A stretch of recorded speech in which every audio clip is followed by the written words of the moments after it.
Hey, Nick. Hello, Woz. Hello, listeners. Hi, listeners. What's How happening? I always feel like I'm having a conversation directly to a listener, but they can't talk to me back. No. Well, that just means you can imagine what they're saying, Helps me picture who I'm talking to so I tone the conversation correctly. which probably relates to today's topic in the podcast. But before we get into that, Nick, uh, do you feel like being funny today? I do. There's like three here that are so bad they're good, and I don't know which one to choose. None of them relate to our topic today. Let me just put that out there. I did search for jokes around the topic today, and they did not make me. They didn't tickle my fancy. So instead, I'm going to ask you: do you know how do you measure a snake? I don't know how to measure a snake. In inches because they don't have feet. G'day, I'm Woz. And I'm Nick, sometimes Coxie, mostly Nick. This is the Tradies in Business podcast, and we're here to share a bunch of tips, ideas, tactics that you can put in place to get change happening in your trade business right now. If you're really lucky, we're going to entertain you with a few mum jokes and, more importantly, a bunch of fantastic guests that will educate you in all things you need to know about trade business. But we do promise to do it with a whole bunch of fun along the way. I'm a self-confessed idiot, so strap yourself in and enjoy another episode. Oh, my 15-year-old boy brain went all sorts of places. I bet it did. That's pretty clever. I like that. Yes, it did That's make right. me giggle in my head as I was reading through them this morning. But we're not talking about snakes today. Or actually, maybe I we don't are know. I talking think about we are. snakes for us. We are talking, well, sort of, kind of, sort of, not really dishonest people, which is what I would normally. That's what snakes used to be. Was someone who Yes. was dishonest and Sneaking around. yeah. We're talking about those little cute. Well, they're not very cute. They're weird dolls. Those dolls with the big ears and the bug eyes and the funny hair. Remember the troll dolls? I do remember the troll dolls. They were pretty cool there for you and I when we were kids. They were. Listeners don't even know what they are. No, like you two are just old and weird. But somehow they've ended up being that name has a different connotation when you're online, especially on social media. We have this wonderful phenomenon called trolls online. When I was a kid, trolls lived under the bridge. Yeah. And you played a game to cross the bridge and not get eaten, if I remember correctly, when I was little. Yeah. But these kind of trolls are a bit the same. They're toothless. They and hide under the bridge, They're warty and gnarly and disgusting. jump out and chew your head off when you least expect it. And they're really nasty. They can be really nasty. And I'm not going to share the exact post or anything from Tradies in Business. But when you start posting a fair bit of stuff on social media, as we do, and we're not even prolific posters No. like some entrepreneurs and business coaches and businesses that are online post a lot of content. Mm. And I think from what I've seen, there's a direct relationship with how much stuff you post and how much you personally put yourself out there. Yes. And the number of trolls that you're likely to have coming out from under their bridge. And we had an incident. Well, it's an ongoing thing. It's become a bit of a game for me, Nick. I know you're not enjoying this at all. No, I'm not. And I want to talk about that for you listeners. And in case you ever find yourself being attacked by a troll or if you have already. But we had posts that go up teaching people about marketing of all things for their trade business. Mm-hmm. And it is getting, like, I love the stats. We're like pushing 30,000 reach on this one post, which is for our stats. That's fantastic. Yeah. But unfortunately, I think it's because there's a bunch of knobs that are making ridiculous comments. They're clearly not paying attention to what the post is about and what the intent of it is. But I think that's the point of this whole trolling thing, Nick. Yeah, I think to use another T word, clearly I've triggered somebody with my posts somehow. I've been trolled quite a few times. It's not unusual for me. However, generally, a troll will then be trolled on my social media when it's my personal social media, which by today's standards is zip. But once upon a time, it was considered reasonable numbers, which meant that you were a bit of a target, of course. Mm. This one, though, not one person has come out in support or defense, which is really unusual in social media land. But it just seems to have flushed out a whole bunch of people that are triggered by my messaging or what I'm trying to say. And they've become very personal in their attacks, and they are attacks. I don't think there's any other way to say it. Some of them have made what on the surface could appear to be reasonable points in response to the point I was making through the messaging, and then engaged in reasonable conversations after. But for the most part, they're just really nasty personal attacks on the person in the video. They're senseless. I don't even understand the motivation behind most of the people and what they're trying to say. And there is so much I could say.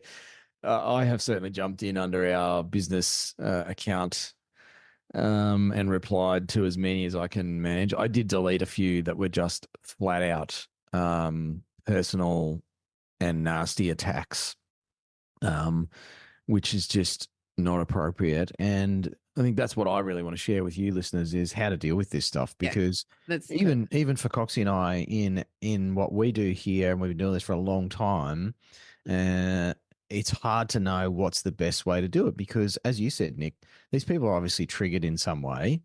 Clearly they're dumbasses because they haven't watched the video properly. They're commenting on stuff that's just not even relevant.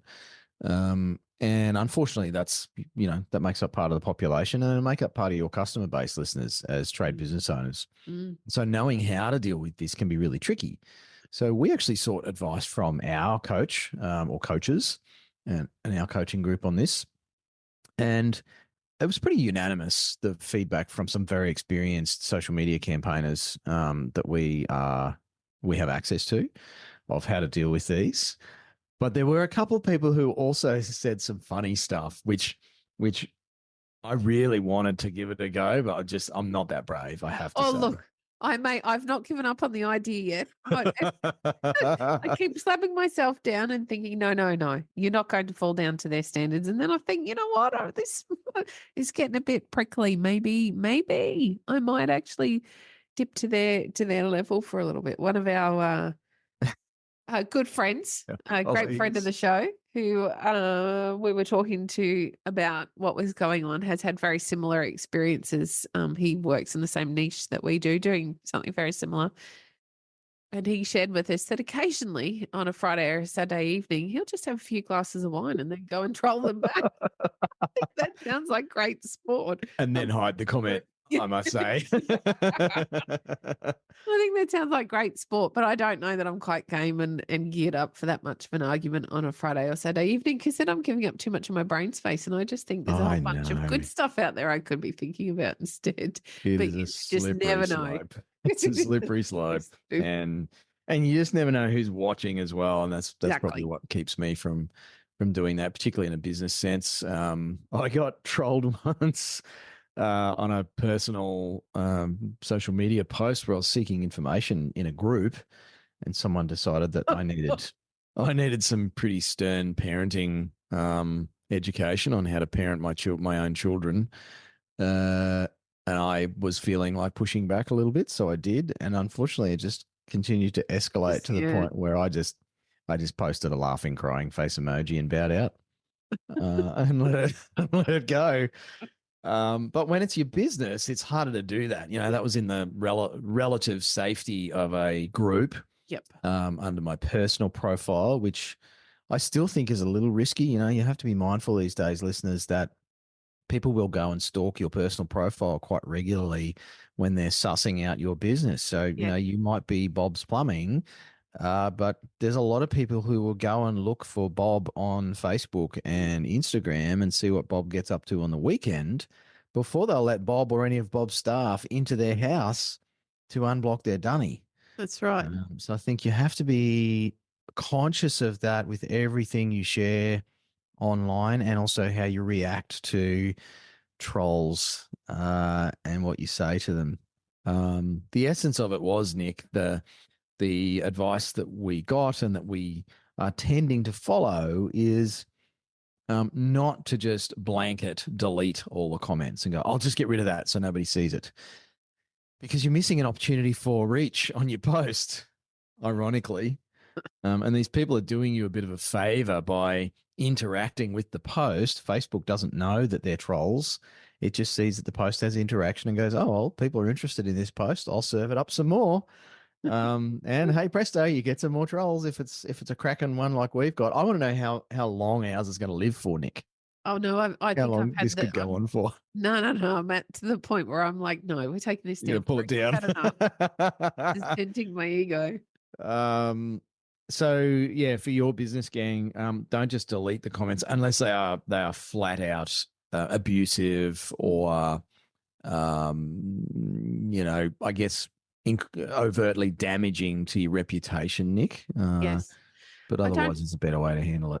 Definitely. I don't think, even if somebody gets something wrong, it's okay to leave the comment there, but you respond. It's a little bit like a negative review. You know how we get lots of bots and trolls giving negative reviews. When responded to appropriately, they actually do you and your business a great favor. They're a fantastic thing to have on your page. I tell a story about a wine tour in Adelaide that I was looking to do on a holiday a few years back. And this particular wine tour company is probably a bigger word than the structure that I was looking at. However, had dozens and dozens and dozens of negative reviews. And I thought, I want to look into this because I found that intriguing. How does one company still have a presence and have so many negative reviews? Also had a lot of positive ones, but the negative reviews were responded to in the most horrendous fashion that I immediately, as a consumer, understood what the issue was with this business. Had they have been responded to professionally, I would have been like, I'm not entirely sure if this is correct.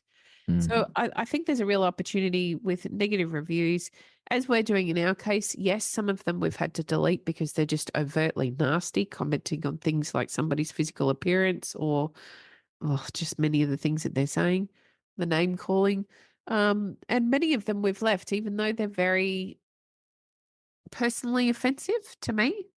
Not necessarily offensive to a business because it's very clear they haven't watched the video and they don't understand the intent of the video. So we've left them, and in many cases just asked them a question, hoping that they might actually stop and think about what they're saying and what they're doing. Generally, nobody's responded. And the point is, even if they did respond, that'd be the point at which we did not engage any further. There's no point engaging after that point. But it helps our business reputation to see that we've gone back with a considered question or a considered opinion before moving forward. So it can be a very positive experience. That said, it's not nice to be called horrible names. It's not nice for somebody to misunderstand some of your messaging. It's not particularly pleasant to sign into Facebook every morning and see there's yet another nasty comment. And if you can flip it and look at it differently, if it's doing something good for your business, then perhaps it's worth sitting through some of that discomfort. I think I'm just giving myself a pep talk. You can all call me Karen from here on in. Hang in there, Coxie. The stats are looking great. It'll be TIB's best performing Facebook post ever. Oh, I don't think so. No, well, it's not actually, but it just it is a really good insight into the sort of people who are likely to see your content, listeners. We don't always think of that when we post stuff. I think many of us, when we post things on our social media accounts, we're thinking about the people that we want to have read it. We're not necessarily keeping in mind that there will be some other plonkers reading your content and interacting with it. And, all of us react differently to that. Obviously, it's easier for me because I wasn't the subject of the particular post. And as you've said, Nick, it feels very personal to you, what they're saying, but they don't know you from a bar of soap. No. And so what they're showing is more about themselves than about you. In fact, nothing about you, Nick. But it still needs to be managed in a way that doesn't actually make us look worse as a business. definitely don't jump into the river with them and get abusive or anything. You know, maybe if you have a few wines on Friday night, have some fun like our mate, and then hide the post. But generally speaking, yeah, it's that professional response. If it gets nasty, then delete it, and don't get involved in a stoush on your own page, on your own post. Like, that's bad. It's really poor. That'd be like getting in a brawl with a customer outside your own restaurant because they didn't like your food. You know, it's like that's a shit idea. So, but don't be too hasty in pulling it down or hiding it, because most people, and certainly this is the same for us at TIB, most of the legit tradies who are seeing that post and probably scroll down through the comments would be doing the same as us, going, "What, mate? You're on drugs. Did you even watch the video?" And so it reflects positively on us and negatively on the troll anyway, if you handle it well, gang. So should celebrate trolls. I got one final tip for you. Ooh. Keep your family and friends away from the trolls. Yeah, because they'll go in swinging. Oh, yeah. If you think you get fired up, wait until your family and friends see it. Yeah. You want to keep them as far away as possible, because it's natural that we all go in defense of one another, because we love and care about one another. When we read nasty things from uneducated people, it's, it fires you up. It makes you want to respond and stop it from happening. So take my words of advice through experience. Just don't let them see it. All right. So let us know if you've been trolled. Go and troll us. Give it a go. See if we eat our own cooking, take our own advice. But yeah, if you've been trolled, let us know. Jump on our Facebook account and say, "I've been trolled." And certainly, yeah, don't be too hasty in how you deal with it. That's just one of the things that we teach our tradiepreneurs. So if you found today's episode useful, or any of the other content that we share, and you'd like to have a chat to us about maybe some of the other stuff that we could help you with in your trade business, Nick and I do a whole bunch of free training.